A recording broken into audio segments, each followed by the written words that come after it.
Bonjour, oui, ça marche. Bonsoir à tous et merci de nous rejoindre pour cette dernière grande rencontre d'aujourd'hui. Grande rencontre organisée par le Salon de la photographie 2013 et managée, soutenue par photographie.com, magazine en ligne. J'accueille ce soir Cédric Klapisch, pardon d'écorcher déjà le nom, Cédric Klapisch, metteur en scène, qui nous fait le plaisir de venir nous voir, bien sûr, comme le grand cinéaste qu'il est et que vous appréciez tous, mais aussi comme amoureux de la photographie. On va le voir aussi pratiquant la photographie. Voilà. Donc vous allez voir comment vous exploitez la photographie, comment vous en tirez parti, mais pour l'instant, on va parler un petit peu, resituer votre carrière, qui est très belle et sans heurts et qui est jalonnée de succès. Alors, simplement, je dis les 3 titres que tout le monde connaît, et les 3 ou 4, c'est L'Auberge espagnole qui vous a fait connaître, suivi des Poupées russes, et qui sera bientôt complété par un 3e volet qui s'appelle Le Casse-tête chinois, ce qui nous réjouit donc de retrouver ces acteurs, je pense que ce sont les mêmes. Et entre-temps, vous avez eu, ou avant pour les précurseurs, ceux qui connaissent Cédric depuis le début de sa carrière, nous avions eu un film dont le titre m'échappe, rappelez-le-moi. Le Péril jeune. Le Péril jeune, oui, qui est toujours avec Romain Duris, qui jouait le rôle d'un lycéen dont parlaient ses camarades. Entre-temps, il y a eu un grand film qui s'appelle Peut-être, et sûrement un grand film, mais qui est un petit peu à part dans votre carrière puisqu'il y a eu des problèmes de production. Donc je ne vais pas faire le Monsieur Cinéma avec Cédric puisqu'il a beaucoup de choses à nous dire sur sa carrière. D'abord, je vais lui poser une question. Cédric, quel a été votre rapport à l'image, votre vocation de cinéaste? Quel a été votre premier succès? En un mot, qu'est-ce qui vous amène au Salon de la photo? Alors, je pense que si je suis là, c'est parce qu'il y a quelques personnes autour du salon qui savent que j'ai commencé en fait par la photographie, c'est-à-dire que moi j'ai commencé à faire de la photo quand j'avais 12 ans. Mon père a fabriqué un labo photo chez lui et du coup j'ai commencé à apprendre à développer les photos et à faire des photos. Et puis c'est un peu ce qui m'a amené au cinéma en fait, c'est vraiment la photo qui m'a amené au cinéma. Donc oui, il y a des photos qui passent derrière. Alors oui, du coup, je vais peut-être expliquer. Ça, c'est des photos qui m'ont servi de photos de repérage en fait pour le film qui s'appelle Casse-tête chinois, qui est la suite de L'Auberge espagnole et des Poupées russes, qui sort dans 3 semaines, le 4 décembre. Et donc, du coup, j'expliquerai peut-être un peu après comment ça me sert et tout ça. Pour revenir à ma formation, donc jusqu'à 18 ans, je me posais la question de si j'allais faire du cinéma ou de la photo. C'était vraiment les 2 passions que j'avais. Le cinéma en tant que spectateur et la photographie, vraiment, c'était quelque chose que je pratiquais beaucoup dans les clubs photo, tout ça. Donc je ne savais pas encore bien ce que j'allais faire, mais c'est vrai que les 2 domaines m'attiraient. Et ensuite, quand j'ai commencé à faire des études, j'ai fait des études de cinéma assez rapidement à la fac. Et c'est vrai que ces études de cinéma étaient quand même beaucoup nourries par la connaissance de la photographie que j'avais. Et ensuite, j'ai été faire une école de cinéma à New York, à New York University, quand j'avais 23 ans. Je suis parti là-bas, après avoir raté l'IDEC. Oui, donc. On en a parlé un petit peu, et je crois on peut leur envoyer quand même qu'ils vous ont refusé, et ils doivent s'en mordre les doigts maintenant. Cédric est un recalé de l'IDEC et de l'école officielle un peu du cinéma en France, mais enfin vous l'avez remplacé par d'autres formations, notamment à New York et à la fac. Je vous rends la parole. Et donc, en étant dans cette école à New York, entre 23 et 25 ans, je me suis posé la question de si j'allais plutôt devenir chef opérateur, directeur de la photo ou réalisateur. Et en fait, c'est vraiment pendant ces 2 années à New York, c'est-à-dire vers 25 ans, que j'ai décidé d'être réalisateur. Je me suis dit finalement, j'aime bien les courts-métrages j'avais bien aimé les courts-métrages que j'avais faits pendant ces 2 années. Et du coup, ça m'a poussé à devenir réalisateur, mais à l'époque, j'étais directeur de la photo pour pas mal de courts-métrages d'autres réalisateurs, dont d'ailleurs Todd Solondz, pour ceux qui connaissent. Et donc, il y a toujours eu une espèce de parcours parallèle entre la photo, l'image et le cinéma. Et c'est vrai que maintenant, je fais plus la photo me sert pour le cinéma. Et là, c'est vrai que, alors bon, puisque les photos défilent, je suis resté pendant 5 mois à écrire le scénario du prochain film. Et quand je me promenais, par exemple, cette photo-là, je l'ai pris du pont du Manhattan Bridge et en fait, ça m'a donné le lieu de tournage. C'est-à-dire que c'est devenu le toit de l'immeuble de Romain Duris dans le film. Donc, les photos que je prends ne sont pas forcément des photos en elles-mêmes comme un photographe, disons un vrai photographe. Je me sens pas comme un vrai photographe au sens artistique. La photo vraiment me sert moi à essayer de fouiller ce qui va se passer dans mon film, à la fois donc pour des lieux de tournage. Là, cette photo-là, c'est vraiment un travail sur la couleur. Là, c'est pareil, ça a servi de base à un plan du film, le premier plan du film, où finalement j'ai compris que dans cet endroit-là, il fallait tourner entre 11h et 11h30 parce que la lumière était bien à ce moment-là. Donc c'est des choses comme ça, c'est un carnet de notes qui me permet de savoir comment utiliser aussi New York. Par exemple, cette photo-là, c'est comment la lumière, qui est très particulière à New York, crée des zones d'ombre et des zones de lumière, et que du coup, ça me donne des idées de scènes et de séquences, de savoir comment j'utilise ça dans des séquences. Donc, le fait de me promener, c'est-à-dire que le système, c'est vraiment que je suis à ma table de travail à peu près 8 heures par jour quand j'écrivais à New York. Et le moment où j'y arrive plus, c'est-à-dire qu'il y a vraiment des moments où je suis mauvais, j'arrive pas à écrire, je sors et je me promène et du coup le fait de me promener me fait découvrir des endroits. Ça par exemple c'est un square dans lequel j'ai tourné parce qu'il y a beaucoup d'histoires d'enfants et du coup c'est pareil, en fait ça me permet de savoir à quelle heure je vais tourner, qu'est-ce qui se passe avec les feuilles qui sont vertes quand il y a du soleil et les zones d'ombre et quand j'utilise l'un et l'autre. Donc il y a vraiment un va-et-vient très très proche entre l'écriture du scénario et ces espèces de promenades qui me donnent des façons d'utiliser New York. Ça, par exemple, c'est une photo. Il y a toute une série de photos que vous allez voir où finalement, quand ensuite je prends ces photos et que je les regarde, je fais des espèces de tri, je m'aperçois que dans cette ville-là, parce que très souvent, moi, je fais des films sur des villes, il y a une identité qui ressort. Et donc, c'est vrai qu'à Barcelone, il y avait quelque chose qui était pareil par rapport à la lumière qui est particulière à Barcelone. À Londres, c'est encore différent. À Saint-Pétersbourg, c'est encore différent. Et à New York, il y a ce côté petit carré dans les carrés. Il y a d'une part les avenues qui quadrillent la ville, et puis les fenêtres qui quadrillent les immeubles.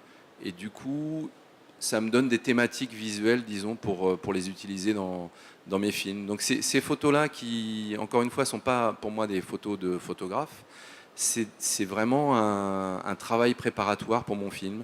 Ça a servi de repérage à la dernière scène du film.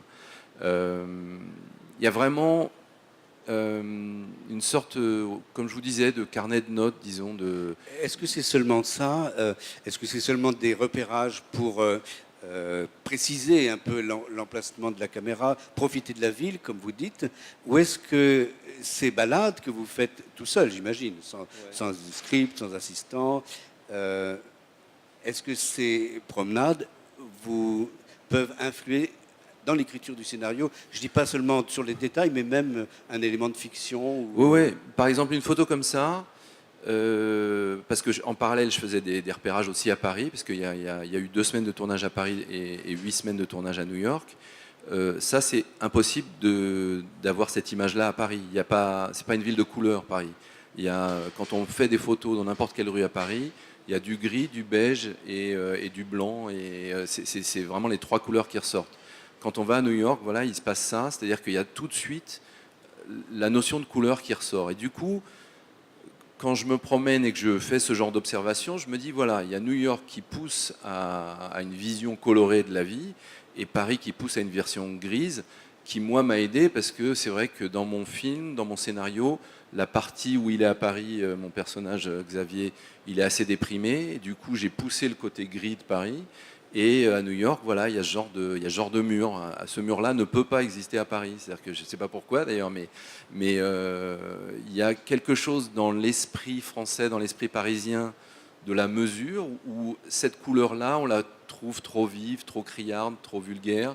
ce mur-là, par exemple, n'existe pas non plus à Paris. Et donc, il y a quelque chose qui fait qu'à New York, il y a une sensation de liberté, d'enthousiasme et d'énergie qui passe beaucoup par le rapport aux couleurs. Donc, du coup, moi, j'ai utilisé ça d'une façon très globale dans mon film. Et ça, cette idée de New York, c'est puisé dans vos souvenirs de votre séjour formateur à New York en cinéma, puisque vous y êtes resté euh, assez longtemps pour apprivoiser la ville et retrouver des endroits où vous avez complètement redécouvert une ville neuve à la faveur de Ça a été un peu ce les deux, repérage. mais c'est vrai que j'ai redécouvert la ville, parce que la ville a beaucoup changé par rapport aux années 80. Et du coup, il a fallu vraiment que je vois ce qu'elle était devenue, parce qu'elle c'est pas du tout la même ville.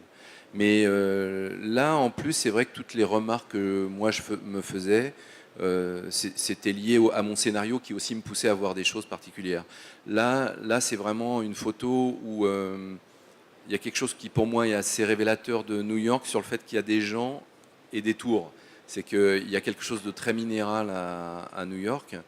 Euh, il y a quelque chose qui est très géométrique directement, et en même temps, il y a quelque chose qui est très humain. Et le film est beaucoup basé sur cette opposition entre le fait qu'il y a des gens très forts, qui souvent rentrent pas dans des cases, et qu'une image comme ça, c'est vraiment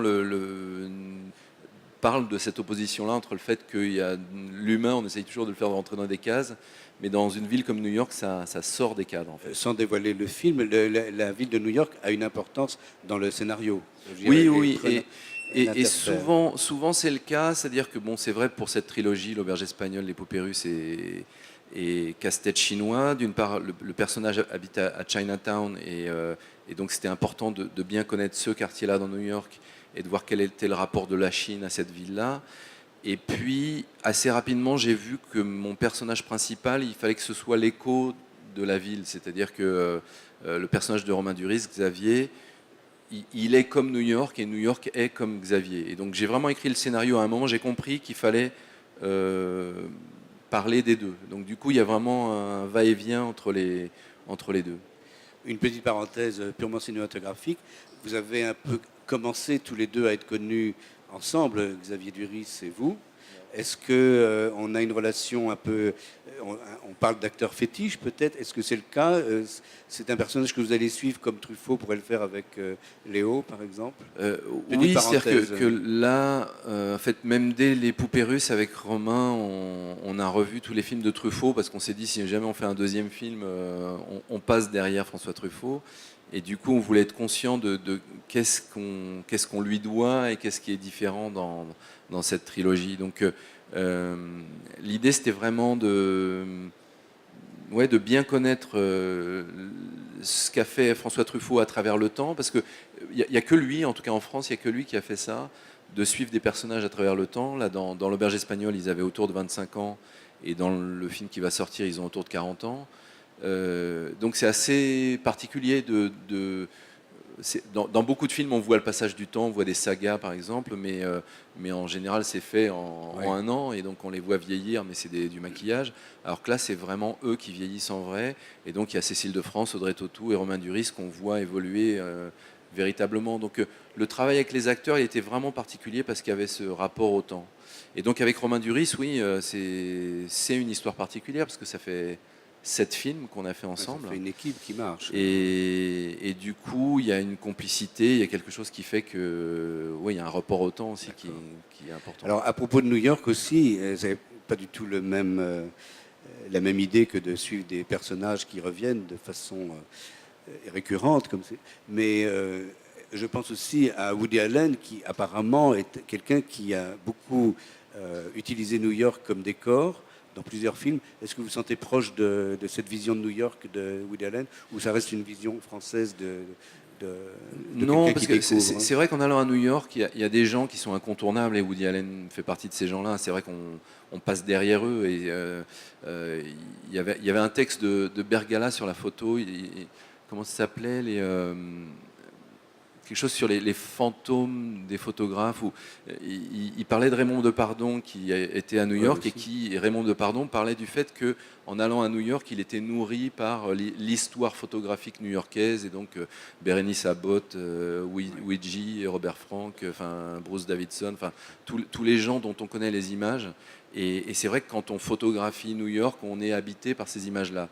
En tant que réalisateur, c'est pareil. Il y a Scorsese, il y a Woody Allen, il y a le cinéma des années 30, 40, il y a le cinéma hollywoodien, Le Diable s'habille en Prada. Il y a toutes ces imageries-là, Sex in the City, la façon dont la télévision rend compte de New York. Et c'est vrai que par exemple, en faisant cette photo, la femme au premier plan avec ses talons, c'est une image qui est issue de Sex in the City. Il y a vraiment quelque chose qui fait Bien que sûr. quand on est dans une rue là-bas, on a des échos, des réminiscences. Alors, qui font vous nous qu'on disiez, travaille avec ça. avec modestie ou peut-être orgueil, tout à l'heure, que ce ne sont pas des photos de photographes. Est-ce que ce sont des photos de cinéastes? Moi, personnellement, je trouve que ces photos feraient sans doute l'objet d'un beau livre. Est-ce que pour chaque film, vous avez un dossier, soit argentique autrefois, enfin au début, ou numérique maintenant? Tout ça, c'est du numérique, j'imagine, hein. C'est numérique. Oui, Donc, est-ce que vous avez un gros dossier de chaque film qui pourrait donner lieu à l'édition d'un livre ou une monographie future à partir de photos fixes? Certainement, parce que finalement, ce travail-là, je l'ai fait à chaque film. Et c'est vrai qu'à chaque film, c'est très différent. Quand j'ai fait Paris, il y a eu un travail comme ça sur Paris, d'essayer de définir une espèce de logique visuelle dans Paris. Et donc là, bon, une image comme ça, c'est fait pour développer, encore une fois, l'ombre et la lumière, le rapport à la couleur. Et dans Paris, c'était plus sur des zones architecturales, sur l'opposition de ce qui est ancien et ce qui est moderne. Donc il y avait... dans Paris, il y avait François Cluzet qui était architecte et qui habitait plutôt dans le quartier de la Grande Bibliothèque. Et puis des gens qui habitaient plus dans le Marais ou près du Père-Lachaise. Donc il y avait à la fois des thématiques, je dirais, sociales, sur des quartiers plus bourgeois ou plus populaires, et puis des thématiques aussi sur ce que raconte Fabrice Lucchini dans Paris, sur le fait que Paris est une opposition de choses très anciennes avec des choses très modernes, et qu'il n'y a pas une opposition de l'une avec l'autre, il y a justement la fusion de l'une avec l'autre. Il vous arrive d'intégrer ces images à des storyboards où vous dessinez les plans comme on le faisait longtemps? Oui, très souvent, parce que maintenant je storyboard plus l'intégralité des films. Il y a certains films, Un air de famille ou Le péril jeune, j'avais fait le storyboard intégral de ces deux films-là. Pour des raisons différentes d'ailleurs. Images et descriptions et enfin. Oui, c'est-à-dire le film sur papier. J'ai toujours travaillé avec le même storyboarder, avec Luc Desportes qui travaille avec Jean-Pierre Jeunet ou avec d'autres gens, et qui est issu de la bande dessinée. Et donc quand il dessine des choses, je peux lui montrer ce genre de photos et je lui dis voilà, les personnages seront au premier plan, il y aura cette roue derrière. Et donc c'est vrai que lui fait des dessins en partant en général d'un décor que je connais. C'est-à-dire que si c'est un appartement, je vais avoir l'emplacement des fenêtres, donc on va voir si les personnages sont plutôt devant. Si dans une scène comme ça, par exemple, il y a une scène avec des avocats dans Casse-tête chinois, et je voulais que le personnage de l'avocat ait un côté très cadré, carré.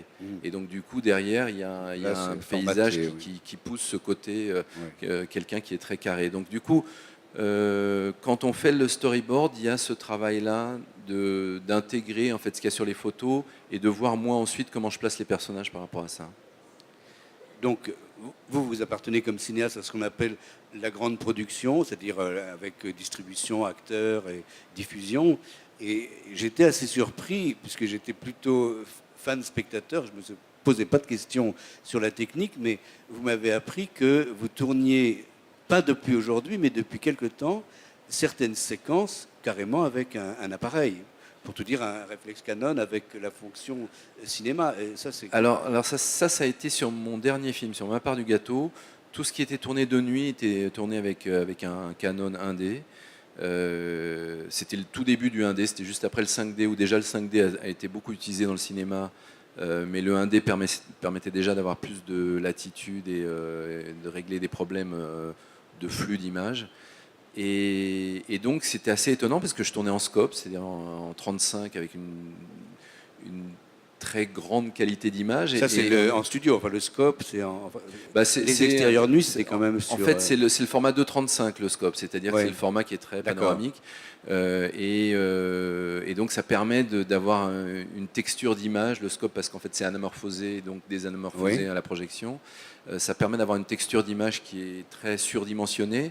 Et donc, on était très surpris avec le chef opérateur de découvrir qu'on pouvait mélanger des images issues d'un appareil photo numérique. Sans bruit excessif et sans... Non, c'est-à-dire qu'il y avait pratiquement moins de grains qu'avec une pellicule 35, parce que je crois que le Canon 1D permet d'aller jusqu'à 16 000 ASA, et donc nous, on l'utilisait jusqu'à 1200 ASA, on ne l'utilisait pas jusqu'au maximum des possibilités du capteur, mais c'est vrai qu'en film, on va très rarement au-delà de 800 ASA ou 1000 ASA.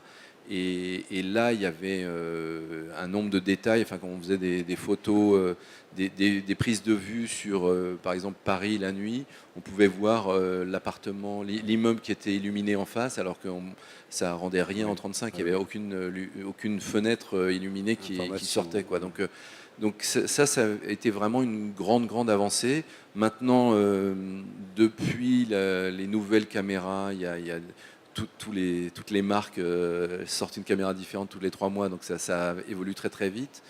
Donc les caméras numériques ont beaucoup évolué, parce que moi j'étais pratiquement le premier à l'utiliser sur l'Auberge espagnole. C'était un des premiers films en France à utiliser, c'était le premier film en France à utiliser une caméra HD. Et depuis l'Auberge espagnole, la HD a progressé chaque 6 mois, quoi. Donc c'est sûr qu'aujourd'hui, c'est assez étonnant de voir à quel point là, donc, ma part du gâteau, j'ai utilisé un Canon 1D. Sur ce film-là, j'ai utilisé une C300 pour certains plans. Et en mélangeant ça avec le 35, et franchement, personne ne peut voir la connexion. Quoi. Et est-ce que ça change quelque chose surtout, certainement pas à l'écriture, ni à la conception de l'histoire, mais sur l'équipe de tournage, ça allège un petit peu le numérique ou... Alors oui, ça devrait alléger. Là, le cas de casse-tête chinois est un peu délicat, parce que comme c'était à New York, il y a des règles syndicales extrêmement strictes qui faisaient que de toute façon j'avais une équipe américaine et que je ne pouvais pas du tout avoir une deuxième équipe ou une équipe légère. Donc du coup, la C300, je l'ai utilisée vraiment pour des choses qui étaient soit vraiment carnet de notes qu'ensuite je refaisais en 35, soit tout ce qui a été, par exemple, le métro, c'est des images volées de façon à pouvoir avoir des choses que j'aurais pas pu obtenir pendant le tournage. Et justement, quand vous faites vos tournages de nuit avec cet appareil sur pied, qui est donc beaucoup plus petit qu'une caméra, est-ce qu'avec vous avez quand même il y a des gens qui éclairent, j'imagine, un petit peu d'appoint. On est pris au sérieux quand même dans une équipe de tournage avec un appareil qui se substitue à la grosse caméra mythique des tournages pour les badauds qui... Alors, c'est sûr que la tendance actuelle du cinéma, il y a eu vraiment cette grosse évolution il y a 2 ans, je dirais. C'est-à-dire que dans le nouveau cinéma, le fait qu'on utilise des appareils photo, il y a eu La guerre est déclarée, il y a eu Police, Adèle de Keshish a été tourné en C300, Canon C300. C'est-à-dire que pour eux, vraiment, il y a le fait d'utiliser un nouvel outil qui permet, exactement comme au moment de la nouvelle vague, il y a eu l'utilisation des caméras 16 mm avec des nouvelles pellicules qui étaient à plus de 400 ASA et qui permettaient stylo, qui permettaient de tourner dans la rue, enfin ce qu'ont inventé les gens de la nouvelle vague, le fait de sortir des studios, comme il disait. Ça a créé quelque chose qui était moins académique, moins pesant, parce qu'il ne fallait pas des tonnes de lumière et voilà, tout un appareillage compliqué. Là, il y a vraiment la même chose en ce moment, où il y a une nouvelle façon de faire du cinéma parce qu'il y a des nouveaux outils. Si vous êtes un exemple vivant de cette conversation qu'il y a depuis le début entre la photo et le cinéma, puisque je fais là une petite parenthèse très pédante, si vous permettez. Donc on a inventé l'héliographie, le daguerreotype, et puis après le cinématographe est arrivé avec le film souple de la photo. On a pris un bout de film pour fabriquer le Leica, donc on revient à la photo depuis le cinéma. Et là, on voit que la photo, j'abrège, j'arrive maintenant, on voit que la photo permet de revenir au cinéma avec ces appareils. Est-ce que c'est encourageant pour de jeunes gens, de jeunes filles qui voudraient s'embarquer comme vous dans le métier de production d'images. Et on le voit sur les réseaux sociaux ou sur certains sites comme YouTube ou Vimeo avec de très bons films de très bonne qualité. Est-ce que c'est encourageant de pouvoir soi-même commencer à faire un film alors que peut-être à vos débuts c'était un petit peu plus problématique, il y avait le développement, la location d'appareils. Est-ce que c'est quelque chose de positif, d'encourageant, ou au contraire, est-ce qu'on va diluer le talent Alors, c'est une question compliquée parce que finalement, c'est assez paradoxal.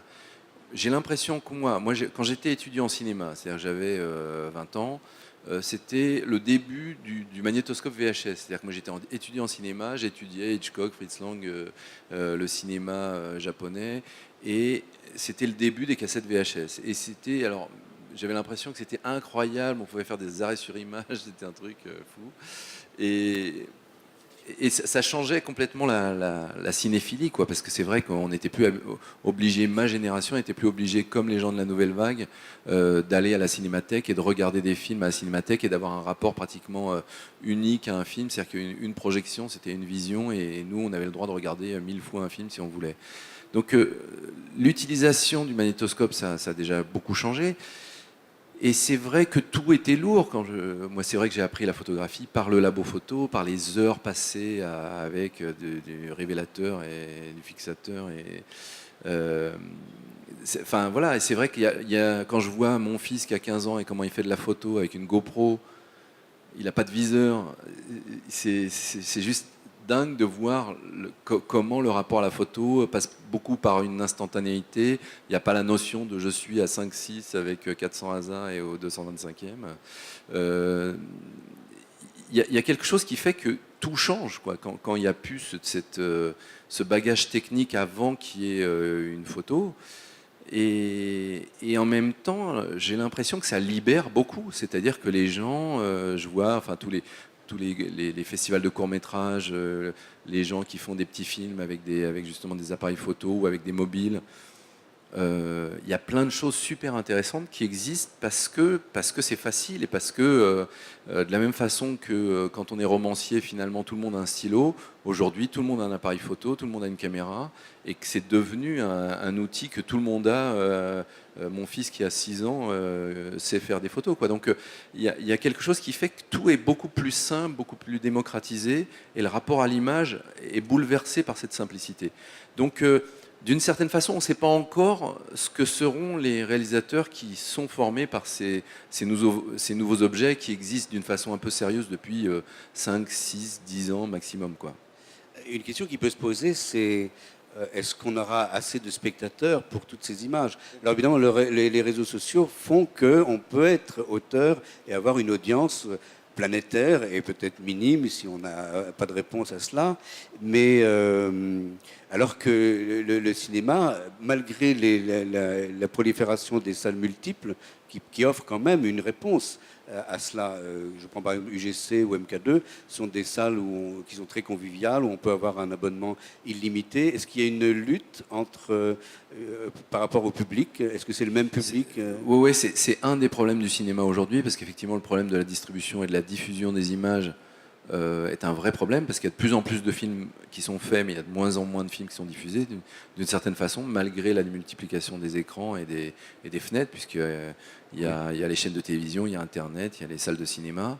Et en fait, très bizarrement et très paradoxalement, plus on a de fenêtres de diffusion, et plus on se concentre à regarder la même chose. C'est-à-dire que quand il y a Harry Potter qui sort, il y a les gens de la planète entière qui vont aller voir ce film, et par rapport à un court-métrage ou à un film plus artistique et plus difficile, il va être de moins en moins vu, parce que la cinéphilie a plutôt tendance à disparaître. Donc il y a quelque chose qui est assez paradoxal sur le fait que plus il y a de diffusion d'images, plus on se concentre sur les mêmes images. Oui, quand vous dites que la cinéphilie étant à disparaître, c'est aussi avec la disparition de ce rapport unique dont vous parliez avec la cinémathèque, où on se déplaçait, où on pouvait se donner rendez-vous, noter le passage. Ça disparaît. Ça disparaît. Alors moi, je suis très très contre le côté réac du côté c'était mieux avant. Et parce que je pourrais assez facilement le dire en disant voilà, moi j'ai appris la photo avec un côté très technique, en disant voilà, il y a les zones d'ombre, les zones de lumière, et tel papier photographique, le Ilford réagit mieux que le Agfa parce que nanana. Et que cette connaissance-là, aujourd'hui, elle paraît tellement absurde pour quelqu'un qui commence que ne pas savoir ce que c'est la profondeur de champ parce qu'on a un appareil photo réflexe et que du coup on a bien vu que quand on est avec un diaph fermé, c'est pas pareil qu'avec un diaph ouvert, ou des choses comme ça. On n'a pas la même approche de l'image, et je pourrais me dire c'est moins bien parce que c'est vrai que quand on avait un appareil super difficile à appréhender, qu'on mettait des années à savoir l'appréhender, finalement on avait une connaissance plus intime de l'image qu'on faisait. Et je suis bien obligé de voir que les gens qui ont 20 ans aujourd'hui, qui sont nés avec le numérique et qui ont débuté la photographie avec le numérique, c'est-à-dire en appuyant, il y a un autofocus, il y a un truc automatique pour faire le diaph, ils font aussi des choses qui sont exceptionnelles. Donc il y a pas de... Je ne peux pas dire c'était mieux avant. Et il y aura certainement par contre une autre façon de faire des images, parce que cette instantanéité-là, elle crée une autre façon de voir les choses. C'est une discussion que j'ai eue il y a longtemps avec Jacques Audiard. On se disait c'est fou parce que personne n'a remarqué que le cinéma a changé depuis qu'il y a le traitement de texte. C'est-à-dire que tous les réalisateurs aujourd'hui écrivent leurs scénarios sur un ordinateur. Et c'est vrai, on l'a remarqué, enfin en tout cas Jacques Audiard et moi, on se disait que depuis qu'on n'écrivait plus avec un stylo et qu'on écrit sur un ordinateur et qu'on fait beaucoup du copier-coller, c'est vrai que le cinéma, la notion d'histoire linéaire a été un peu mise en péril parce qu'on fait du copier-coller quand on écrit un scénario, et que du coup on a un rapport avec le flux de l'histoire qui n'est pas le même qu'il y a 20 ans. Donc déjà, s'il y a cette différence-là, c'est pareil pour la photographie. En changeant d'outil, on change la façon de regarder les choses. Est-ce que vous retrouvez ce bouleversement de l'écriture, du scénario, de la linéarité, avec le montage numérique, justement, au stade du montage? Bien sûr. Non, mais quand je dis on change d'outil, on change de regard, c'est vrai à tous ces niveaux-là.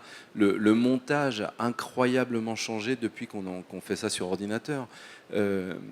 Parce que il y a un côté plus pragmatique des choses. C'est vrai qu'avant, on réfléchissait longtemps avant, parce qu'on coupait les images vraiment physiquement, et donc du coup, on se retrouvait avec deux images qu'on enlevait, qu'on remettait. Et donc, il y avait un moment où on voyait plus ce qu'on faisait. C'est vrai que là, on peut le faire à l'infini, puis juger la qualité d'un raccord en 2 secondes. Il y a un côté beaucoup plus rapide, et il y a une notion où on fouille plus les choses. Au début, on s'est dit, quand il y a eu le montage virtuel sur ordinateur, on s'est dit ça va aller trop vite et on n'aura pas le temps de la réflexion, parce qu'on avait l'impression que la lenteur du montage en 35 amenait plus de profondeur parce que plus de lenteur. Et finalement, on peut se permettre la lenteur aujourd'hui, c'est-à-dire que si on a envie de réfléchir, on a quand même le temps de réfléchir avec des outils qui vont plus vite. Oui. Et du coup... Ouais. On est si vous le dites. rappelé à l'ordre, mais nous on a encore une demi-heure. S'ils veulent bien nous la laisser, ce serait parfait. Ce sont nos voisins un peu bruyants. qui aiment prendre l'apéro. Oui. Donc oui, en tout cas pour le montage, ça a beaucoup changé. Oui, justement, je voulais vous interrompre avec le monsieur.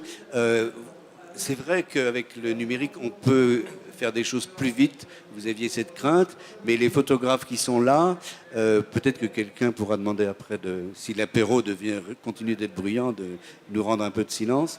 Est-ce que les photographes qui sont ici vous diront, après vous, que on passe autant de temps en post-production sur une image qui est sans cesse perfectible, alors qu'on pouvait passer du temps pour tirer dans le labo, mais une fois que c'était tiré, on pouvait repiquer un petit peu, on n'en parlait plus.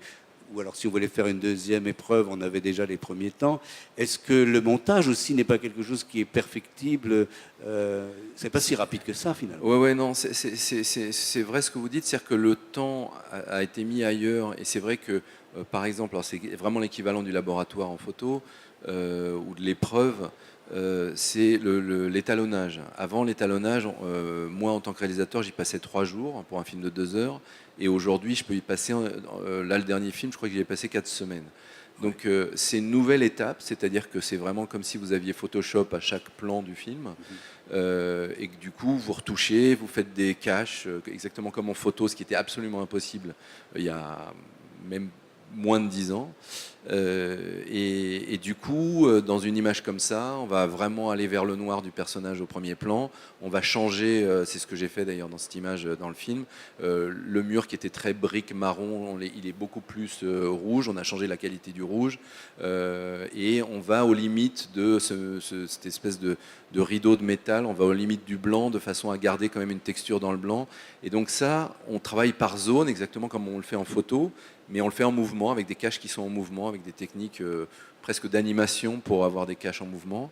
Et ça fait qu'on passe 4 semaines à faire un film qui fait 2 heures, alors qu'avant, on traitait l'image globalement en disant, voilà, est-ce qu'on est plus cyan, plus magenta, ou un peu plus dense, plus clair. Et on avait que 2 paramètres. On avait les couleurs d'un côté, avec 3 filtres, et on avait la densité plus sombre ou plus claire. Donc aujourd'hui, on a le contraste, la brillance, le fait de mettre du jaune dans les hautes lumières, le fait de faire un cache sur la partie inférieure de l'image. Donc il y a énormément de possibilités d'agir sur l'image, qui change complètement le rapport à la fabrication d'une image. Il y a plein de fois où on se dit, ouais, il faudrait mettre en haut de l'image que ce soit plus sombre, et on se dit, on va pas mettre un drapeau, on va pas faire une ombre, on le fera en post-production. Donc ça, c'est des gestes qui ont beaucoup changé la façon de faire des images. Et ça ne change rien au problème ou au vertige de créer une belle histoire. Non, et puis c'est vraiment ce truc où finalement une image c'est infini, c'est-à-dire que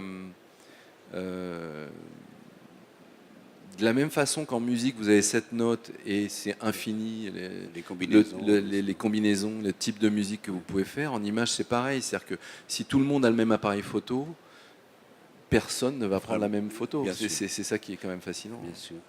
Alors, je crois, enfin, moi j'ai salué, comme beaucoup de gens, et je crois peut-être tout le monde ici, l'introduction même sur les compacts d'une fonction vidéo qui permet justement de rompre un petit peu la barrière qu'il y a eu que vous avez rompu vous-même en passant de l'un à l'autre. Je pense, alors pour revenir sur ça, c'est sûr que les frontières de la photo et du cinéma sont en train d'exploser, et que je pense que c'est positif. C'est-à-dire que même je vois, c'était très troublant, moi je me suis jeté sur Instagram au moment où ça existait, j'aimais bien le fait de dire, voilà, plutôt qu'il y ait un réseau social comme Facebook, qui est vraiment une espèce de site photographique, et que voilà, moi je mets des photos sur Instagram avec un côté très instantané. J'aime bien ce truc-là. C'est pas une photo vraiment réfléchie, c'est une photo prise avec un téléphone, et puis il y a une petite légende.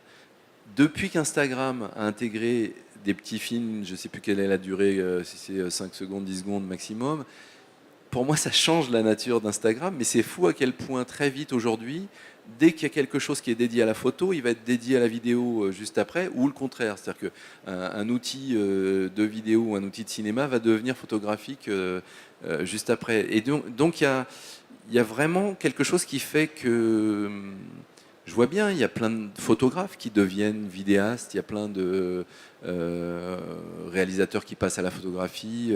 Moi, donc, je vous disais, on m'a demandé de faire des photos de mode depuis 5 ans.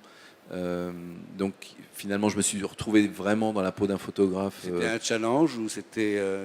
Moi, ça m'a plu parce que c'est vrai, comme je vous disais, j'ai commencé par la photo, donc il y avait un côté... je me disais, tiens, c'est drôle de voir qu'est-ce que je fais si je fais que de la photo. Et c'était vraiment intéressant pour moi de faire ça. Et en mode, quels seraient vos modèles de photographes, même les plus anciens ou, Je suis assez classique, c'est-à-dire que pour moi Helmut Newton est un grand monsieur, Guy Bourdin, et puis il y a des gens, enfin Irving Penn qui sont ou Avedon, qui sont un peu justement à la frontière entre la mode et d'autres choses. Très bien. Bien sûr, nous avons quelques minutes encore, un quart d'heure, un bon quart d'heure. Si quelqu'un, et j'espère que les questions vont se bousculer, il suffit d'agiter une main dans ce contre-jour. Je vois ici, un micro s'approche, et ça n'est pas tous les jours qu'on peut interroger un cinéaste au Salon de la Photo. Bonsoir à vous deux, merci, je suis Pierre de Paris. Art cinématographique et photographique Plus près du micro, s'il vous plaît. Et sont assez parallèles. Et justement, la question que je voulais aborder avec vous par rapport à l'expérience que vous avez au niveau cinématographique, c'est quelle direction et quelle collaboration vous avez avec les photographes plateau cinéma qui sont malheureusement amenés à disparaître de plus en plus. Et je voulais savoir aussi quelle vision vous avez à moyen terme ou à long terme justement de ce métier de photographe plateau qui sera peut-être amené à changer avec la technologie qui évolue très rapidement. Donc voilà, quelle direction vous amenez à un photographe plateau, ce que vous attendez de lui, et l'évolution que vous voyez de son métier à moyen terme. Je vous remercie. Alors moi j'ai beaucoup travaillé avec le même, avec Jérôme Plon. On se connaît depuis très très longtemps et justement il y a une connaissance assez intime, même d'ailleurs quand j'ai fait l'Auberge espagnole, pour vous dire à quel point on était proches. C'est un film qui s'est fait très très vite. J'ai écrit le scénario en 2 semaines. Le film s'est préparé en 2 mois, et donc pendant ces 2 mois, il fallait faire plein de choses. Et je lui ai demandé d'aller à Barcelone avant que j'y aille. Et je lui ai dit, vas-y, prends des photos et tu me donneras justement des photos comme ça qui vont m'inspirer pour des scènes. Ce qui a été le cas, il y a vraiment des photos qu'il a prises qui sont devenues des séquences du film. Et donc c'est un rapport très particulier avec lui. D'une part, je ne suis pas sûr que c'est en train de disparaître, cette fonction-là, parce que c'est vrai qu'aujourd'hui, c'est très simple de faire une capture d'écran, et donc on se dit, voilà, il y a une image du film, on la prend, c'est en numérique, et puis on la développe, et puis ça peut devenir une affiche. Donc il y a quelque chose qui est plus facile qu'avant, et qui pourrait faire qu'on n'a pas besoin de photographe de plateau. Très bizarrement, on a besoin d'un regard qui n'est pas celui de la caméra. Et donc, il y a un regard photographique, un regard sur l'instant. Et justement, une des qualités de Jérôme Plon, c'est que si moi je répète une scène avec les acteurs ou si je tourne une scène avec les acteurs, la photo qu'il va faire, et l'endroit où il va se mettre et le moment qu'il va choisir pour prendre la photo, fait qu'il fait le résumé de cette scène. Donc c'est peut-être une des choses que moi j'attends, c'est le côté journalistique de faire le résumé de ce qui se passe entre moi et les acteurs ou de ce qui se passe entre les acteurs. Alors c'est vrai pour un portrait, c'est vrai pour une scène dramatique entre 2 ou 10 personnages. Et vraiment, il y a des gens qui sont doués pour ça ou pas. Parce que moi, donc, étant très fan de photographie, il n'y a pas seulement le fait que je peux en faire moi, mais je suis un gros consommateur de photographie, enfin je connais la photographie, disons. Donc du coup, c'est vrai que quand je choisis un photographe de plateau, je choisis vraiment, c'est vraiment quelqu'un qui est important. Donc du coup, son rapport au mouvement, son rapport au portrait, son rapport à... Quand je vois le book qu'il a, là à New York, j'étais obligé de travailler avec un Américain, donc du coup j'ai vu beaucoup de photographes de plateau. Et donc je me suis... quand j'ai fait le choix du photographe, c'était lié aussi à la discussion que j'avais avec la chef opératrice. C'était une femme qui était chef opérateur sur ce film. Et notre référence visuelle, c'était Alex Webb. Je ne sais pas si vous connaissez Alex Webb, qui fait partie de Magnum. Parce que c'est un coloriste, et je voulais que ce film soit vraiment un film en couleur. Et du coup, je voulais que le photographe de plateau ait un rapport avec Alex Webb, qu'il ait vraiment une connexion par rapport au style des photos d'Alex Webb. Donc il y a eu un peu la même chose avec le film précédent, avec Ma part du gâteau, où je me suis beaucoup inspiré d'Harry Gruyaert, qui est également à Magnum, et où je filmais à Dunkerque. Harry Gruyaert, il est belge, et il y a vraiment une façon d'utiliser la lumière du Nord qui était particulière, et vraiment que c'était important d'avoir une connaissance de ces photographes-là. Et du coup, et avec le chef opérateur et avec le photographe de plateau, il y a une discussion commune de façon à aller dans le même style par rapport aux couleurs, par rapport au contraste, de façon à faire le même genre d'image. Alors, juste pour répondre au jeune homme, le photographe de plateau, évidemment, ce n'est pas du tout une fonction mineure. Il y a des grands photographes de plateau comme Roger Corbeau ou Marcel Bovis, qui sont aussi d'autres photographes. Et simplement pour vous dire qu'en sortant, vous verrez l'exposition Raymond Cochetier, qui a été qui a photographié beaucoup l'Indochine, qui a 94 ans et qui a fait toutes les photos des gens de la Nouvelle Vague. Si vous avez un moment, vous Non, verrez. j'ai été lui dire bonjour Ah oui, juste avant de venir. Effectivement, il y a cette photo Oui. que vous connaissez tous de Et Jim Raymond sera à Seberg. votre place après-demain. Je en profite pour le dire. Je crois dans l'après-midi, ou enfin c'est à voir sur le programme, et il nous parlera de son grand âge et de son bel esprit, de son métier de photographe de plateau. Donc si vous êtes là, monsieur, vous pourrez aussi continuer votre investigation sur le... Donc une autre question, pardon pour cet aparté un peu long. Voilà, jeune femme.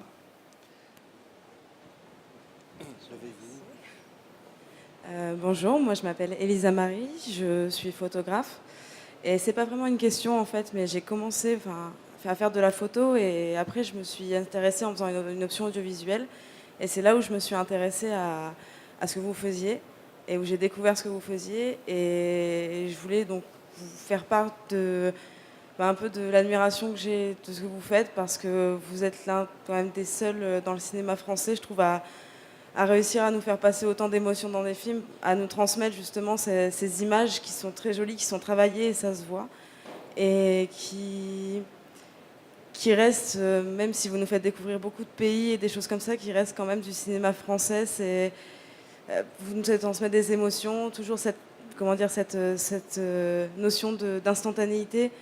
C'est toujours dans le mouvement, on s'ennuie jamais et voilà, je voulais juste vous remercier pour ce que vous faites, parce que je trouve que c'est génial. Et voilà, je vous remercie beaucoup. Merci beaucoup. Une autre question, un autre compliment. Voilà, c'est bien. Oui. Bonjour, je m'appelle Rachid, je viens de Lyon et je voudrais d'abord vous remercier pour votre travail parce que je trouve, comme la précédente personne, que vous faites un travail extraordinaire. Et ma question va rejoindre ce compliment.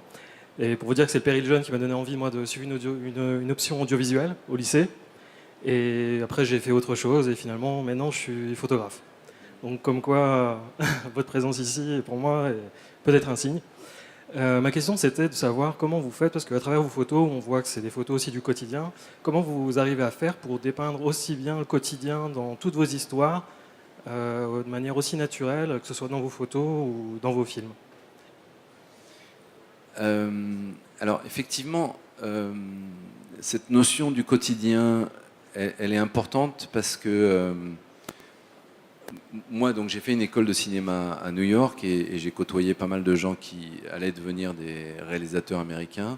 Et c'est vrai que dans le choix de faire du cinéma aux États-Unis avec du cinéma à gros budget américain, il y a vraiment le choix de soit traiter quelque chose d'imaginaire avec justement le double sens de imaginaire, c'est-à-dire du film d'image, et puis d'aller chercher des images imaginaires.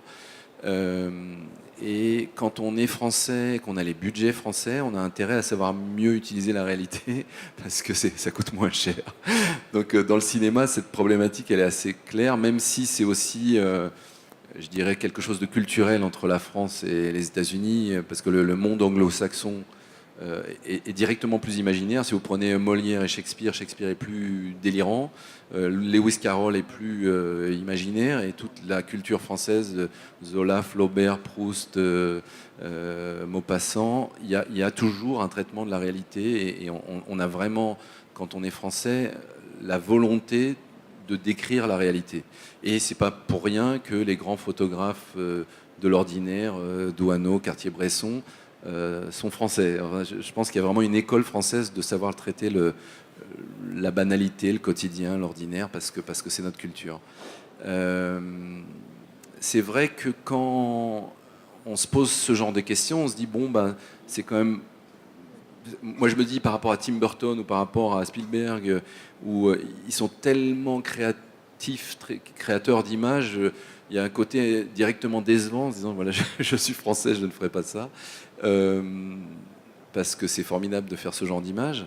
Mais je me dis, voilà, dès le départ, je me suis dit, il y a quelque chose à créer avec du quotidien, il y a des images à faire, et que du coup, il y a des choses à inventer avec ça. Donc c'est vrai que depuis le Péril Jeune, je me pose ce genre de questions, de me dire, voilà, le Péril Jeune, c'est 5 copains de lycée, ils se font chier tous les matins à l'école, mais moi je vais faire un film où a priori le spectateur il va pas se faire chier avec cette banalité là, et donc je vais essayer de tirer des choses en respectant la banalité, mais en les rendant pas banales ou intéressantes. Donc il y a ce travail-là et qui pour moi est très proche du travail des photoreporters. C'est vrai que des gens comme Depardon, c'est des gens très importants pour moi parce qu'ils m'ont appris à dire voilà, si on prend la photo de quelqu'un qui marche dans une rue, soit ça n'a aucun intérêt, soit si c'est Depardon qui le fait, ça a un peu plus d'intérêt, quoi. Donc il y a vraiment un travail intéressant à aller dans le quotidien, quoi. Et j'aime beaucoup cette expression de Pérec qui parle de l'infraordinaire. C'est-à-dire qu'il oppose l'extraordinaire à l'infraordinaire. Et lui, il dit, moi, en tant qu'écrivain, ce qui m'intéresse, c'est l'infraordinaire. Et il dit, ce qui m'intéresse, c'est quand le train ne déraille pas. J'adore cette phrase, parce qu'effectivement, le cinéma hollywoodien s'intéresse qu'au train qui déraille. C'est de pousser le drame au point que ça va être super intéressant parce qu'il y aura plein de morts et qu'on va prendre le Titanic et ça va être super parce que ça va être très dramatique. Et c'est vrai que dans le cinéma français, on essaye d'aller vers cet infraordinaire en se disant voilà, qu'est-ce qui est intéressant là-dedans. Et c'est vrai que Pérec, quand il fait tentative d'épuisement d'un lieu parisien, il est assis à une terrasse de café, il décrit ce qui se passe devant lui et c'est incroyablement poétique et intéressant. Donc je m'inscris dans cette démarche-là en me disant voilà, il y a quelque chose à fouiller pour rendre le banal intéressant. Une autre question intéressante comme celle-ci, monsieur. Oui, bonjour, Thomas Hervé Casmi. En fait, moi, je suis un simple spectateur, mais je suis très admirateur en fait du film Peut-être que vous avez tourné il y a quelques années. Et par rapport justement à cette conférence où vous présentez votre technique de travail, donc notamment, finalement, essentiellement vous inspirer par rapport à des prises de vue, par rapport à de la photographie. J'aurais voulu savoir comment vous aviez travaillé justement sur Peut-être, puisque justement Peut-être vous vous êtes basé sur un monde imaginaire qui est très intéressant d'ailleurs, très fouillé. Mais justement, j'aurais voulu savoir comment vous avez travaillé pour ce film en particulier. Alors, vous avez raison de dire, c'est le seul film finalement qui a eu ça. J'ai beaucoup aimé faire ça. J'étais un peu refroidi par le fait que c'est un des films qui a le moins marché. Donc j'en entends plus parler maintenant qu'à l'époque en fait. Et l'idée c'était de fabriquer un Paris imaginaire, enfin un Paris avec un S. L'idée c'était de décrire Paris en 2070 et en supposant qu'il y ait le réchauffement de la planète et que c'est devenu un désert, il y a du sable au milieu des rues parisiennes. Et du coup, ce Paris imaginaire, il est lié d'une part à ce concept-là, de dire voilà, il y a du sable dans les rues de Paris, et donc c'était l'utilisation des nouveaux outils, parce que c'était les premiers trucages digitaux. Donc moi j'ai vraiment utilisé ce qui était possible de faire avant les années 2000, c'était juste avant les années 2000. Et il y avait donc voilà, l'idée c'était de se dire comment on peut fabriquer des nouvelles images avec ces nouveaux outils qui étaient du collage numérique. Vraiment, c'était la technique de Photoshop en disant voilà, je prends des dunes de sable en Tunisie, je les mélange avec des rues de Paris et j'essaie de voir ce que ça donne. Donc il y a vraiment dans la création d'images, il y a eu d'une part des choses très pragmatiques de mélanger ces deux univers-là. Et du coup, j'ai beaucoup été dans des pays du Maghreb à faire des photos ou en Afrique. J'étais au Yémen, par exemple, aussi. Et je prenais des photos dans les souks, dans les rues. Au Yémen, justement, il y a des villes qui sont très particulières, à la fois architecturalement et puis par rapport à l'univers que ça crée, en mélangeant ça avec des images, disons, high-tech, mais vieillies. Donc ça a été ça le point de départ créatif de ce film-là, de se dire, voilà, il y a vraiment deux mondes. Il y a le monde qui était beaucoup un monde africain, avec notre monde qui est soi-disant moderne, occidental. Et j'ai essayé de mixer ces deux choses-là. Et je vois à quel point, finalement, il y a plein de fois où je le vois exister en vrai. Par exemple, quand j'ai tourné Casse-tête chinois, je suis tombé au moment de la tempête à Sandy. Et donc, il n'y avait plus d'électricité dans New York. Pendant 4 jours ou 5 jours, il n'y avait plus d'électricité. Et c'est incroyable de vivre dans cette ville qui est une espèce d'imagerie de la ville du futur, qui devient une ville médiévale, quoi. C'est-à-dire qu'on est dans un immeuble de 12 étages, il n'y a plus d'ascenseur, il n'y a plus d'eau chaude, il n'y a plus d'internet, il n'y a plus de téléphone portable. Et c'est drôle de voir comment très vite même si on est à New York, on bascule dans quelque chose qui est ce qu'on a en Afrique quand il n'y a pas d'électricité ou ce qu'on a il y a longtemps quand il n'y avait pas d'électricité. Donc c'était ces images-là que j'avais envie de créer, quoi. Mais donc, pour répondre à votre question, c'était et avec le dessin et avec des mélanges de photos que je l'ai fait, quoi. Une autre question peut-être?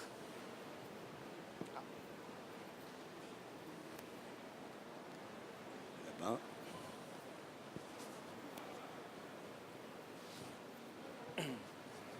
Bonjour, donc moi je m'appelle Johan, je me forme actuellement au montage et j'avais une petite question concernant tout ce que vous avez dit par rapport à l'évolution des outils, de la technologie, etc. Est-ce que vous avez senti que votre écriture au montage a évolué au cours de ces 10 dernières années par rapport aux outils que vous utilisez? Oui, beaucoup, parce que par exemple, l'auberge espagnole, qui est quand même un tournant dans les films que j'ai faits, parce que j'avais tourné en HD, j'ai pas du tout fait le même film que si j'avais tourné en 35. J'avais une vague idée de multi-écran et qui a été explosée parce que ce film était tourné en vidéo et que du coup un multi-écran c'était beaucoup plus simple à gérer en vidéo que si j'avais fait ça en 35, même si on peut scanner une image 35 et du coup la transformer en image vidéo. Mais c'est vrai que il y a eu à la fois la caméra HD et le montage numérique qui est apparu à peu près au même moment. Je crois que c'est peut-être le premier film que j'ai monté en numérique. Et juste après, j'ai fait l'auberge espagnole. Donc c'est vraiment dans ce moment-là où je découvre le montage virtuel. Et du coup, il y a beaucoup des jeux que je fais. Il y a quelque chose qui est très BD dans l'auberge espagnole. Cet esprit BD, il a été décuplé par le fait qu'en montage, on pouvait faire des choses qu'on ne pouvait pas se permettre de faire 5 ans auparavant. Donc, par exemple, moi, je me référais à un film de la Nouvelle Vague en montage, c'était Zazie dans le métro. Si je revois Zazie dans le métro, il y a vraiment quelque chose qui est freiné par la technique de l'époque, quoi, qui fait qu'il y a une volonté d'aller dans le même sens, d'aller vers quelque chose de très BD, très ludique. Ma grande inspiration pour l'auberge espagnole, c'était Goscinny. C'est-à-dire que c'est à la fois le Goscinny qu'il y a dans Lucky Luke, dans Astérix et dans Le Petit Nicolas. Et donc, pour aller vers cet esprit-là dans l'auberge espagnole, finalement, ces outils, ils me permettaient d'avoir ce côté enfantin assumé qu'a Goscinny, encore une fois, à la fois dans Astérix et dans Le Petit Nicolas. Très bien. Est-ce que vous avez conscience d'avoir beaucoup de gens des jeunes gens qu'on voit, Mademoiselle par exemple, qui ont envie de suivre vos traces et à qui vous donnez envie de continuer, de créer, quand on devient un maître, parce que malgré vous, malgré votre jeune âge, vous devenez un maître et vous en avez eu aussi. Est-ce que ça fait cette audience vous apporte un sentiment particulier ou ça vous laisse modeste? Non, mais c'est gentil de m'appeler comme ça. Je me considère pas comme ça moi, mais ça me fait super plaisir d'entendre ces compliments. Et il y a quelque chose qui est plus. Quand je fais un film, il y a finalement un travail d'artisan et je peux pas complètement voir ce que les autres voient chez moi. Moi, je vois ce que je suis en train de faire, donc je travaille sur ça. Je peux pas. C'est vrai qu'on est dans une époque avec le côté les médias, le côté people et tout ça, où il y a beaucoup le regard sur ce que les gens pensent de vous. J'essaye de pas trop utiliser ça ou me référer à ça parce que c'est très trompeur. Et je trouve qu'on peut se perdre avec ça. Je trouve qu'il y a des réalisateurs qui se sont perdus avec ça à force de regarder quelles images ou quels statuts ils avaient auprès des autres. Donc j'essaye de vraiment me concentrer plus sur ce que je fais, disons. S'il n'y a pas d'autres questions, on va remercier Cédric. En tous les cas, moi, une question là-bas. Voilà. Bonjour, je m'appelle Anne et je suis justement aujourd'hui en école de cinéma. Et je me demandais justement par rapport à votre carrière, en fait, comment vous avez un peu démarré aux sorties de l'école et est-ce que ça a été grâce à des courts-métrages, des festivals ou est-ce que vous avez eu le privilège de réaliser dès le début les longs-métrages que vous souhaitiez? Non, effectivement, c'est par les courts-métrages. C'est-à-dire que alors, le privilège que j'ai eu, c'était d'aller dans une école de cinéma à New York, parce qu'à l'époque, c'était encore accessible. Là, maintenant, c'est devenu très cher. Il y a à la fois le fait d'avoir fait des études littéraires. Moi, ce que j'ai fait après le bac, ayant donc raté l'équivalent de la FEMIS aujourd'hui, l'école de cinéma parisienne, j'ai fait deux années Hippocagne-Cagne dans un lycée. Ensuite, j'ai fait 2 années à la fac, une année à Censier à Paris 3, une année à Paris 8. Donc j'ai fait une maîtrise de cinéma. Donc vraiment, j'ai passé 2 ans à voir beaucoup de films. C'était 2 années de cinéphilie intense. Et ensuite, je suis parti aux États-Unis où là, au lieu d'analyser des films, j'en ai fait. Et c'est vrai qu'il y avait ce côté positif d'aller en Amérique où ils sont très pragmatiques et où ils passent moins de temps à réfléchir et ils disent voilà, fais-le et réfléchis pas. Et du coup, ça a été vraiment un choc pour moi parce que sortant d'Hippocagne-Cagne où l'esprit analytique est très en marche et tout ça, j'ai vu que quand on crée une histoire, quand on écrit un scénario, c'est le contraire de analyser un film. Et on ne peut pas être dans une position soi-même en train d'analyser ce qu'on est en train de faire et tout ça. Donc il y a le côté just do it américain qui était important avec le côté ok, je fais ce que je sens, un côté plus intuitif que j'ai mis en avant et qui a été très utile. Et donc pendant 2 ans, j'ai fait cette école de cinéma.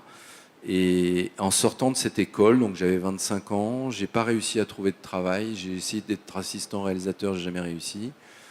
Et par contre, j'ai trouvé des postes d'électricien. Donc pendant 2 ans, j'étais électricien sur des tournages.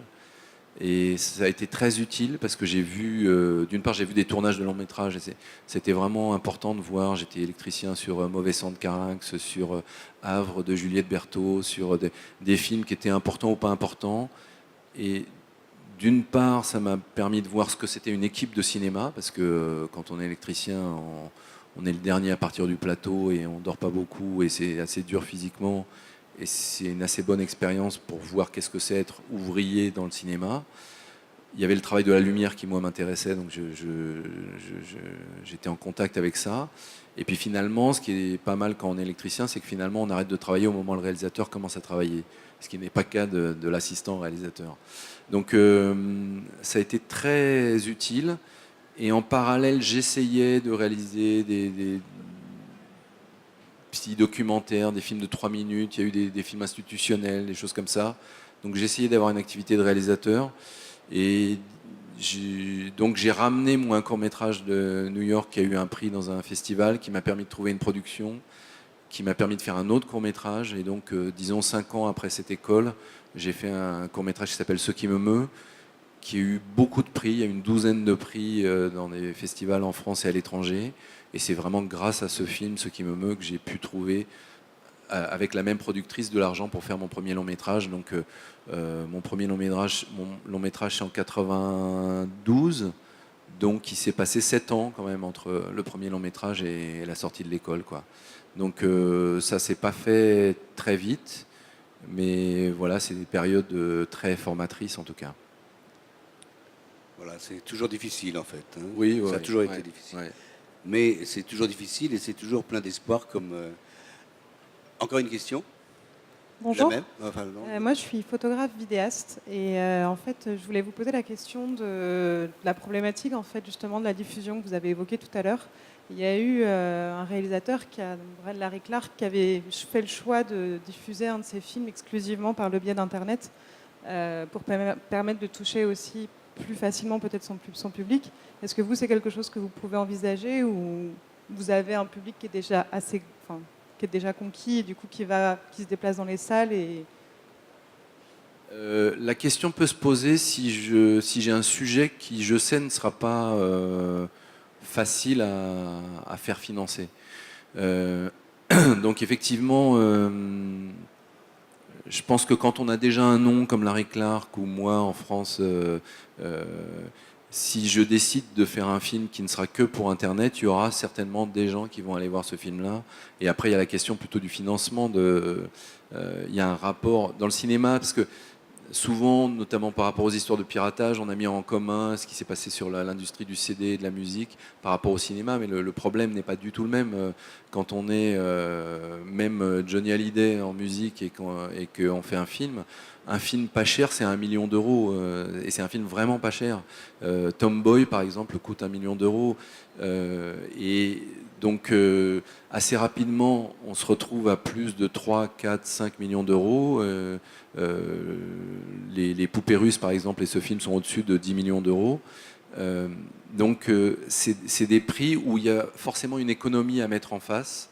Et où, du coup, si on dépasse, parce que Larry Clark, à mon avis, fait des films moins chers, il y a vraiment un rapport entre le sujet qu'on traite et l'argent dont on a besoin. Et donc, si on a besoin de plus de 5 millions d'euros, on ne peut pas avoir une logique Internet. Si on a quelque chose qu'on peut faire pour 100 000 euros parce qu'on est 3 dans l'équipe et qu'on a un acteur et on fait tout en bricolant, là, ça devient intéressant. Donc, c'est vraiment, je dirais, une histoire d'échelle comme ça entre le propos qu'on a. Si Larry Clark, c'est vrai que souvent, il y a soit des choses sexuelles ou marginales qui font que c'est difficile à faire financer parce que les gens ne vont pas vouloir. Et du coup, je trouve que c'est une porte de sortie qui est très pratique par rapport à ce qu'il est lui, dans ce côté marginal.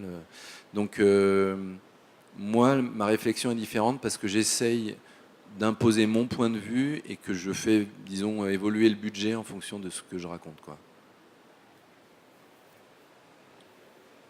Une autre question? Par ici.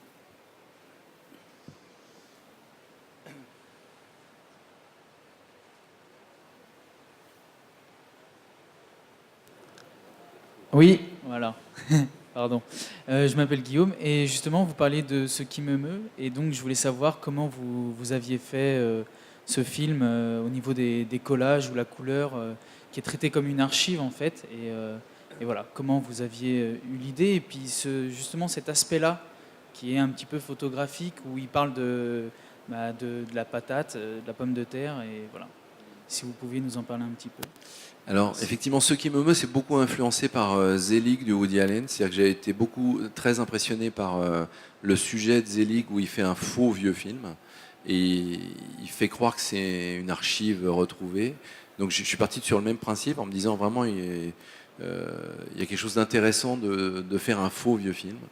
Et là, j'ai décidé de faire un faux vieux film sur celui qui avait inventé le cinéma, Étienne Jules Marais, bien avant les Frères Lumière. Et donc, pour essayer d'interroger pourquoi le cinéma a été inventé, en fait. Et Étienne Jules Marais, peu de gens le savent, mais c'est celui qui a construit la caméra des Frères Lumière. Et c'était un scientifique qui faisait des études sur le mouvement, et donc en étudiant la locomotion et notamment le galop du cheval, il a été amené à fabriquer un appareil photo qui pouvait enregistrer plusieurs photos successives. Et donc c'était en parallèle avec ce que Muybridge faisait en Angleterre.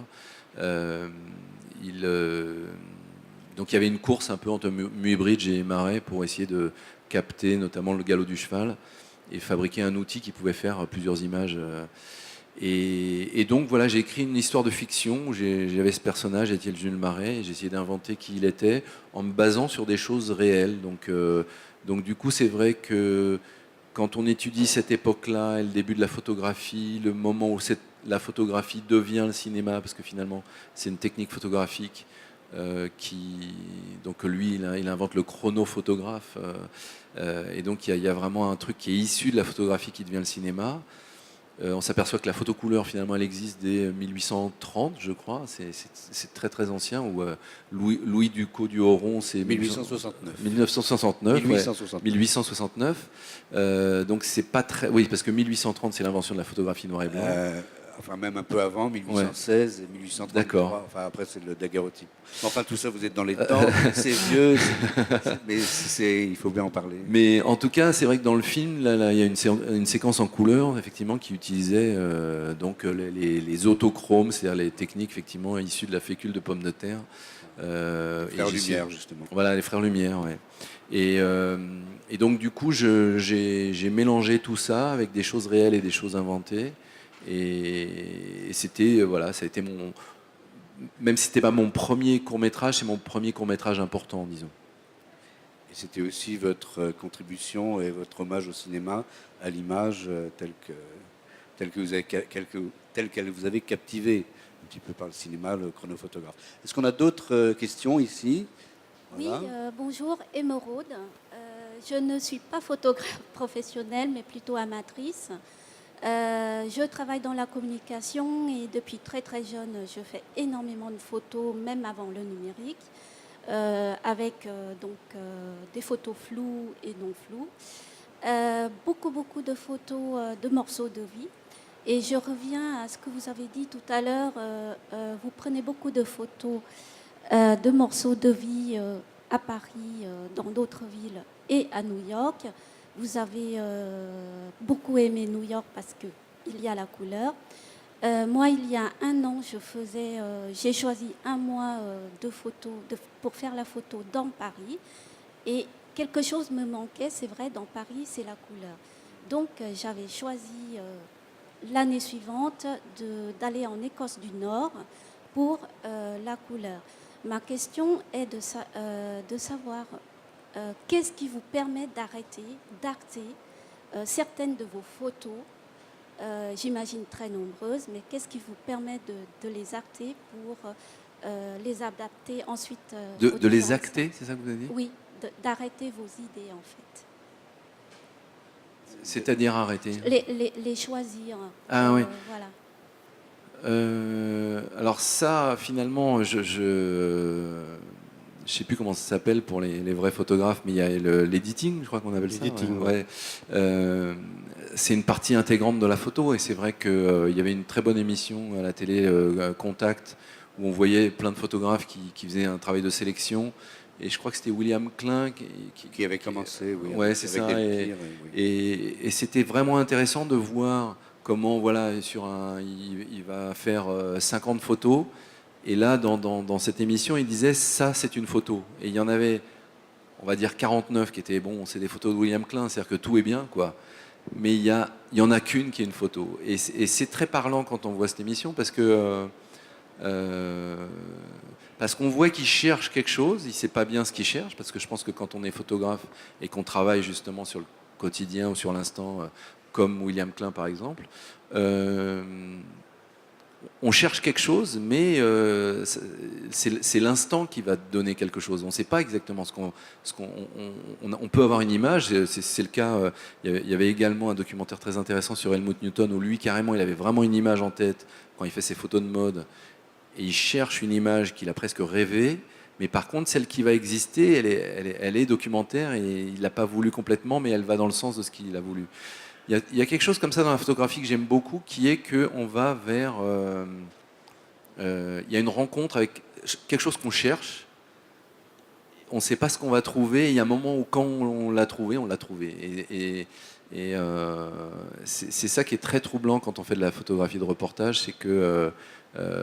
je réponds pas vraiment à votre question, mais c'est vrai que c'est intuitif de savoir qu'est-ce que c'est la bonne photo, quoi. Il n'y a pas vraiment de recette, quoi. Bien. Encore une question. Je vois que les questions fusent. Alors, s'il n'y en a pas, tu vois quelqu'un, Didier? S'il n'y en a pas, je vais remercier Cédric. Une dernière question, et je vous remercierai juste après, parce que Cédric a un rendez-vous, mais il a déjà dépassé l'heure de son rendez-vous. Ça doit marcher, monsieur, si vous parlez, non? Voilà. Je voulais savoir, pour les photos, les repérages que vous avez faits sur New York, est-ce que vous pouvez nous parler de peut-être la difficulté qu'a été d'obtenir l'accès au tournage ensuite, et l'émotion que ça vous a procuré de passer d'une image figée à ensuite passer carrément au tournage et pouvoir faire mouvoir vos personnages à l'intérieur de cette scène? Ce qui est compliqué quand on fait des photos, c'est que, par exemple, ce que je vous racontais sur la photo avec un mur rouge derrière et puis un personnage en silhouette devant, c'est que si vous allez filmer ça, vous devez filmer ça entre 11h30 et midi, parce que cette image-là n'existe pas sinon. Donc on est sous un pont, donc il y a une ombre, et puis le soleil n'est là que pendant vraiment un maximum d'une demi-heure, et que on a 3 prises, quoi. Donc c'est vrai que quand on déplace un village avec 100 personnes, avec des acteurs, on doit accomplir une scène où il y a du jeu, et qu'on se dit voilà, j'ai 3 prises parce que ça doit exister pendant cette demi-heure-là.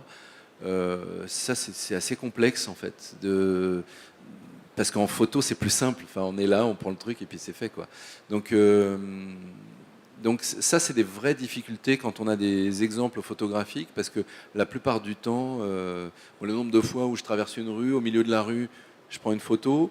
Et en fait, la photo, elle est vraiment super, sauf qu'il faut être au milieu de la rue. Donc, quand on doit amener une équipe de tournage, une caméra et tout ça, se mettre au milieu d'une avenue, c'est quand même moins simple que tout seul avec un iPhone, quoi. Donc il y a souvent ce problème-là, en fait. C'est qu'une photo, elle a une espèce d'existence simple en photo. Et pour retrouver la grâce qu'on a aimée dans la photo, ça devient un cirque monumental au cinéma, quoi. Très bien, c'était une jolie question. Alors, je pense que nous remercions Cédric Klapisch, merci beaucoup.